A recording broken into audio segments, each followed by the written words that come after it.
Okay, so welcome to this lab to help us work through harrisbank. I'm using the harrisbank lab file. The reason that file is specific is because I've done some of the first step grunt work in our model building, right? So what I have in the file already is the conditional averages, right? So males are coded zeros, females are recorded 1 in the data set. And so I have the averages, right? So average if education is a 0, average if education is a 1. So here we have the average education, experience, and time, as well as salary for, starting salary that is, for males and females. And we'll see here that the difference in average salaries is this $818. So on average, males make $818 more than females. That's the sort of general push for why we're in this setting. But one could argue, because males have more education and more experience, they should be paid more. One could also counter-argue that because females were hired more recently, so this is months since the 1st of January 1969, so females were hired more recently, their starting salaries owing to inflation should be higher. And so we have this sort of general argument we make around these averages. Those arguments are supported down here by these XY scatter graphs. So here's education and here's salary, right? So in fact, as education increases, so does salary, right? And here's experience. So in fact, as experience increases, so does salary, right? Not as strong a relationship, smaller R squared here than for education. And then when we look at time, so time is the more recent I've been hired, the higher my starting salary. So a little bit stronger relationship than experience, but weaker than education, right? And here's just that difference of 818 for males versus females, right? So yes, there is a difference. We can make the argument why the difference is here versus here. We can confirm that those are valid arguments by looking at these individual graphs. And of course, we can look at our correlations, which also support that argument. Our scatter plots are visually supporting the linearity of those correlations. Right, so here we have those pitches. We could still argue for or against discrimination. We obviously need to now look at the impact not just at gender and education and experience in isolation, but looking at them all together.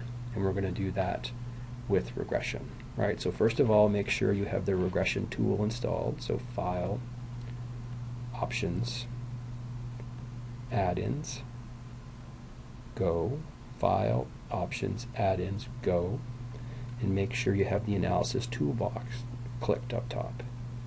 If you do that, when we go to Data, over here on the right-hand side, you will see Data Analysis. All right, so if we click on Data Analysis, we can toggle down to Regression. All right, let me just delete what I had in there, just so we can start with a fresh slate. Right, so our Y's are our dependent. So for me, that's going to be beginning salary. And our X's are all these factors, right? Gender, education, experience, and time.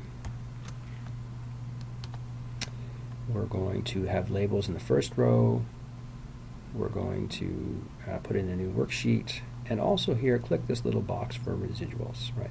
So this is going to calculate or display the predicted minus actuals for our regression. Hit OK. That generates our over here in sheet 1. Okay, and so here we have an R squared of 0.52, right? Not bad. 0.51, I guess, right? Here we have the p-values for each of those attributes, right? So, you know, our R squared tells us that we've explained 51% of the variance. Our p-value tells us which of these coefficients are significant, right? So our null for regression is that all these guys equal zeros. Our our alternative is that they don't equal 0, and we reject our null because all these p-values are less than 0.05. So in fact, we can sort of see our average starting salary would be $4,248. It would reduce by $722 if you were a female. For each month, for each year of education, your salary goes up $90. For each month of experience, your salary goes up $1.27. And for each month you were hired since January 1, 1969, your salary goes up $23.42. Down here we have our predicted salary and our residuals.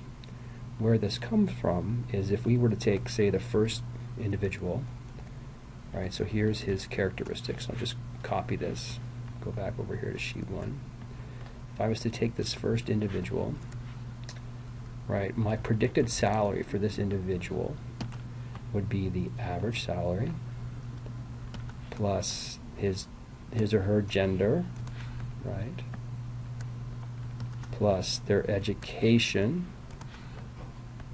times 12, plus the experience factor times 11.5, plus the time since 1969 of 22. So my model has a predicted salary of 58 and 90 cents. That's this guy here. The actual salary for that individual was 46.20, and so we see here that actual minus predicted is this 12.39, and so that's all that we're doing these residuals. Now, interesting, if we take and we plot, do a graph here, so just select all these, insert scatter plot, right, and just move this to the top. Right, so here's a plot of the residuals as a function of the predicted salary, right? And what we'll notice here is that as the predicted salary gets bigger, it tends to look like the errors get bigger, right? So here, this is not homoscedastic, right? That in fact the errors are changing as a function of y. And so that tells us maybe there's something wrong with our model. If the errors change as a function of y, then maybe our model is misspecified, and specifically maybe something is not linear that we've modeled as linear, or we've left out a critical factor. And so as we talked about in class, anytime we deal with time and money, we realize that, and especially if over a long period of time, we have inflation. And inflation compounds, right? It's not additive. I don't just simply get $10 each year. I might get 2% each year. And the 2% this year is on top of the 2% for last year. And so we get this compounding effect. And so basically what compounding tells us is that money is not linearly related with time, but money is perhaps more nonlinear, or in our case, maybe even exponentially related with time. And so what we need to do is look at not just salary, but a transform of salary. So if we insert a column, right, and just move this graph over here. So if I insert this column here, and this is going to be the natural log of salary. And so all I'm simply doing here is taking the ln of salary and doing that for all these. Okay, we can add some decimals here if you want to see what that looks like. And now what we're going to do is we're going to go back and rerun our regression. But our dependent variable now is not going to be column E, but it's going to be this new column, column F. Right, everything else is the same. The independents are the same. Labels are the same. New worksheet residuals. Click OK. Now we've generated sheet 2. So R squared is not all that different, right? All these coefficients are still less than 0.05, these p-values for those coefficients, right? And then here's our resulting model. All right, so here's our coefficients for our model. Now remember, our dependent variable is the natural log of salary, right?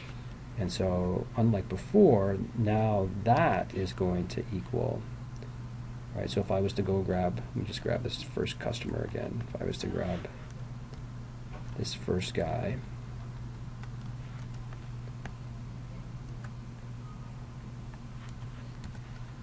right, so now we would have their starting salary. So the log of salary equals the intercept plus sum product. We're going to simplify what we did last time. Sum product of the coefficients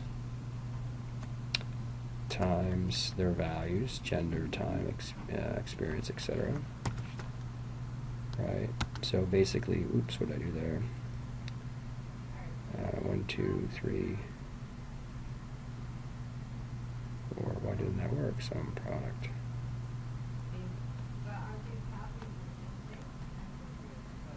F2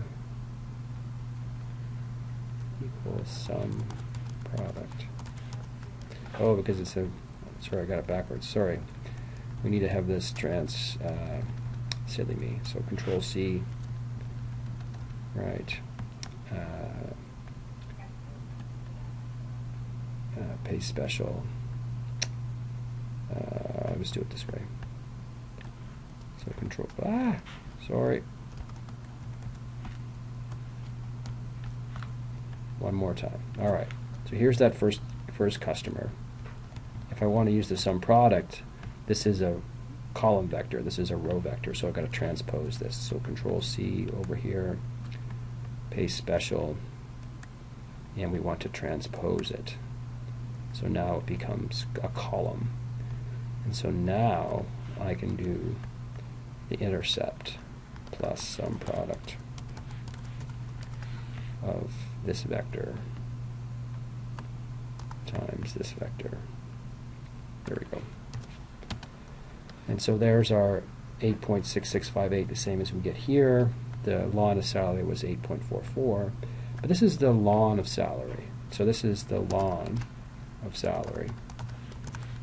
So to get salary, I need to undo the ln, which in Excel is exp. So exp is the opposite of that. So we get this is the ln of salary. The salary is 5801. So as a function of this model, my predicted salary is 5801. So again, that's a little bit different than the 5858 from the first model, right? So again, a slightly different model.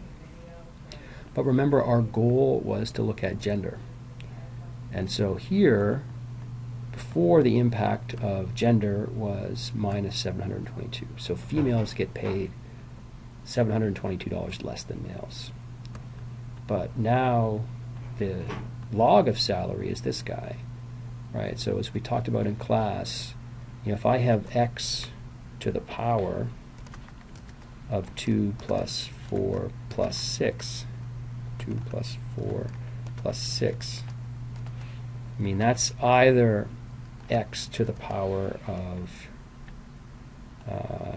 12, or that's also x squared times x to the power of 10, right? So those are all equal, right? So if this is the log of salary, and salary is e to that, then basically we can think that salary is going to be exp of the gender piece, right? Gender times exp of the other stuff, right? And so the exp of gender is this, right? So if gender is a 0, e to the 0, right? So e to the 0 is simply 1, and e to the minus 0.129 is 0.878, right? So if I'm a male and my gender is 0, then I just simply a factor of 1 times the impacts of education, experience, and time. But if I'm a female, I'm 88% of that, right? And we can see that here. If I change this to 1, then my salary is 88% of the other guys. So we can just sort of see that here in general, where if I take this here, I'm going to copy it down, Control C, right? Paste special values. Okay, and if I change it to a 1, right, for a female, we have simply exactly what we had before, that 0.878. Right, so now, a little better model, we can see that females get paid 88% of what males get paid. We can check that model, again, just before by doing a XY scatter graph of those residuals. Right, and so here, wow, that's much better, right? If you look at this residual plot, that the errors don't seem to be increasing as Y gets bigger. They're a little more homoskedastic versus heteroskedastic, right? And so that completes our model here for harrisbank.